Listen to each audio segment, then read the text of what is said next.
All right, friends, I got another review here of this is the Thomas Nelson King James Version, the personal size large print reference Bible. This is in the Premier collection. This one is thumb index, comes in this nice, really nice box. By the way, this box is really nice. It has this like nice wrapping. Okay, so let's pull it out. Let's take a look at it. Okay, so first thing I want to say is it's red goatskin. And it's a very high quality leather.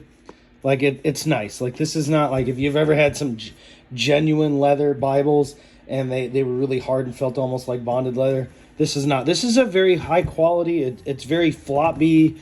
It's pretty soft. I mean, it's not as soft as like calf skin, but it's very nice. Just see, like you can see the grain there. You know, it just feels like good leather.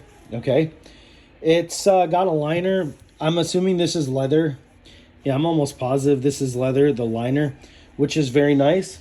It's edge lined, so if you see here, see how there's this hinge? This is what's called edge lined. A lot of Bibles don't have that hinge, and it's just one piece of whatever. Like here's New Testament that I have here. See how it's just one line? This will crack along here very quickly. Okay, but this is edge lined, and the other thing is it's nice is. It lays flat even though it's edge lined. Like I've had some where they had this hinge and the hinge like wouldn't let it lay flat. But this one lays pretty flat. You can't really see it from the angle, and I'll just see the rest of my desk because my desk is a mess. But it's pretty nice. Let me zoom in here a little bit just so we can see a little bit more. It has red art gilt, so when you lay it down, you kind of see like a red tint. It's got red under gold. Okay, red under gold.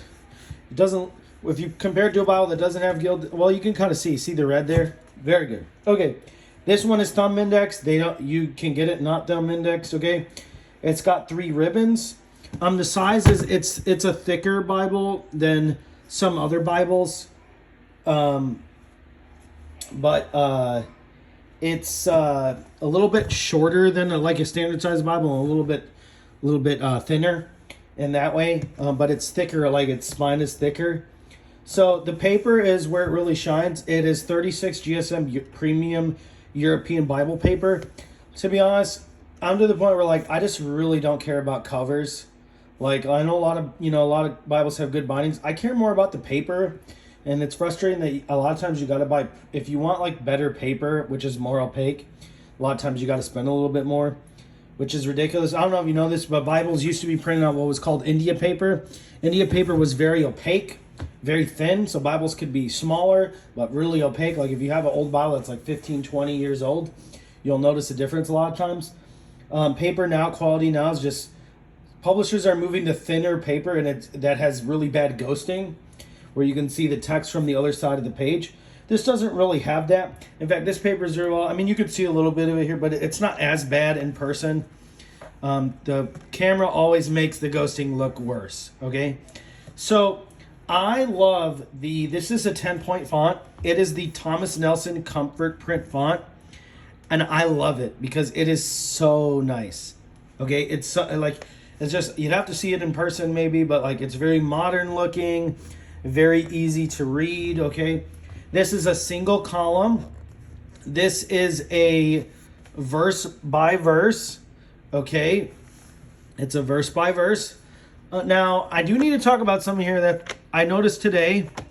So this is the middle of the Bible. And notice how the text is in the gutter. This was driving me nuts today. In fact, this is the reason why I'm returning this Bible. But I wanted to review it because this is my hobby. Okay. I like reviewing Bibles. Okay. This gutter is just, I don't know why publishers insist on doing this. You have a premium Bible, premium paper, premium binding, and then you're going to do this. Why? Just give us some more space. Thomas Nelson, please, just give us some more space. Now, I'm going back to another Bible that I have. I'm going to show it to you here. I have here, this is the Newberry Reference Bible. Okay. The Newberry Reference Bible. Okay, and let me just show you some differences here. So the first thing you'll notice is like the font on this looks way better. And it's a modern font. This is like The Newberry Bible was made like in the late 1800s, and this is like a scan of what originally was a hot letterpress. Okay, but if you notice how even on this one, like it has a gutter, but there's like almost nothing in the gutter. The reason why, I think one of the reasons is, number one, they just gave more gutter space, but this has a thicker spine compared to this. So let me show you. Okay, when you have a thicker spine, it makes it so that like the pages don't lay as flat. So this can't lay flat because there's just more printed material because it's wider. And so because of that, it's just with thicker Bibles, typically they tend to have more text in the gutter. I like when Bibles have the margin, like I like this, where you have the references in the center mount, because the actual text, which is what I care about, is right in the middle. I can read it. It's really fine. But of course, like this just typographically looks way better than this, in my opinion. Even this is a paragraph. There are some differences, but the font, like you definitely notice actual print quality is a lot better than this. Like in fact, there are things on this where you can tell from whatever book they scanned or where the original printing of whatever they scanned, because it was using hot letter typefaces and things like that. You might see like half a letter, it might be missing a little section of like, you might have a little piece missing off of an N or something. I can't find any right here off the beginning, but you would see them like every once in a while. But anyway, that's just, it's, a lot of people don't notice this stuff. My wife was like, how do you even notice that? And like, I noticed it because when I'm sitting there reading, I'm frustrated because I feel like my Bible, I want to read it and follow along when I'm in church or whatever I'm preaching, and I feel like I'm having a fight with the Bible layout. Anyway, first world problems, okay? So it's verse by verse. This is not paragraph. I don't like double column verse by verse where you read 3 words, then your eyes move down, then you read 3 words or 4, 5 words, whatever. I like 1, 2, 3, 4, 5, 6, 7, 8, 9, 10 words in a line. I really like that. Now it's not paragraph, but it does have these section headings which would line up with paragraphs. So that's kind of nice. Like originally I got this for preaching, so like there are some breaks. So it's not just like like lost sheep, trespassing brother, unforgiving servant. You can see it. So where paragraphs would traditionally be in a Bible, if you had paragraphs, which there's not a lot of King James versions that do, unfortunately. You do have, so it kind of breaks it up a little bit by sections. I really like that. It's red letter, as you can see. And unfortunately, that's the only place where there's any color. It's kind of disappointing because, like, number one, I don't really like red letter words of Christ. That's just me. Some people do. I'm not super against it. It's just not my preference. If that's your thing, hey, this is red letter. But, like, this would look so much better if the verse numbers were red. Maybe even the little subscripts for the references on the reference. Well, these actually are for the notes on the bottom. But even I've seen some Bibles where they'll have those in red. Like you could have red. You could have red there. You could have red up top. You could have a red page number. You can have some of these the reference numbers in red, and it would look so good. And I'm like, why make a premium Bible with this premium paper and not go all the way and add some coloring and stuff? Okay.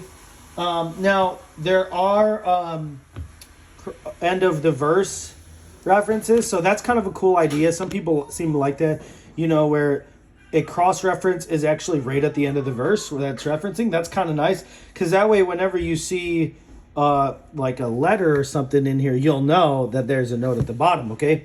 So that brings me to another thing. So look, you see here where it says standard A? So we're going to go down to 19, and it says the word standard means banner.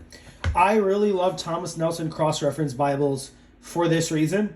They have definitions and synonyms for archaic words. They might have like more literal or more idiomatic renderings of Hebrew and Greek words. Like sometimes there's a little bit of there's such a wealth of information. When I have read from the Thomas Nelson Bibles that have this feature, I found like literally like 99% of the synonyms to be helpful. Okay, that's just my personal experience. I've seen some people hate on the definitions, but The definitions are generally really good. In fact, I found some words where at first I was like, wait, I looked at the footnote and I'm like, that's not what the King James says in the text.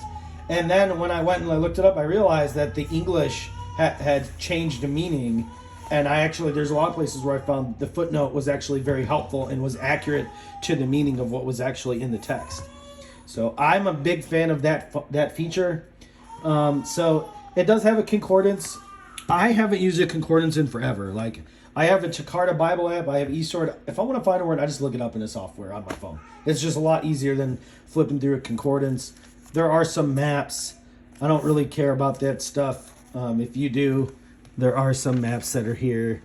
But anyway, overall, I really wanted to like this Bible, and I do like it. It's just, for me, the gutter space was a deal breaker for me. It was just a deal breaker. It might not be for you. You might not care about that. You might not even, you could have got this Bible and you probably would have read it and you probably wouldn't have even noticed. And now that I've pointed out to you, I've ruined it for you. Okay, maybe not. I don't know. My wife says that my wife's in the background here, but she's always like, you're so picky. And I'm like, yeah, I kind of am. So I kind of admit that. But the Bible's meant to be read. And if the text is in the gutter, like, to me, it's like, come on.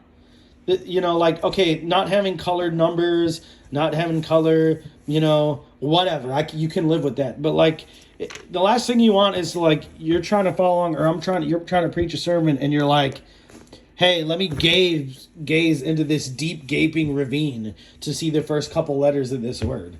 Okay, I'm exaggerating a little bit, but it's a nice Bible. The construction's really great. If you really want a single column, verse by verse, this would be, if you can get over that gutter space, it's a great Bible for preaching, following along. If you've never gotten away from the double column verse by verse where you're reading like 4 words at a time and then scanning your eyes, it's very nice reading what are like normal sentence lengths with the normal number of words like you'd read in any other book.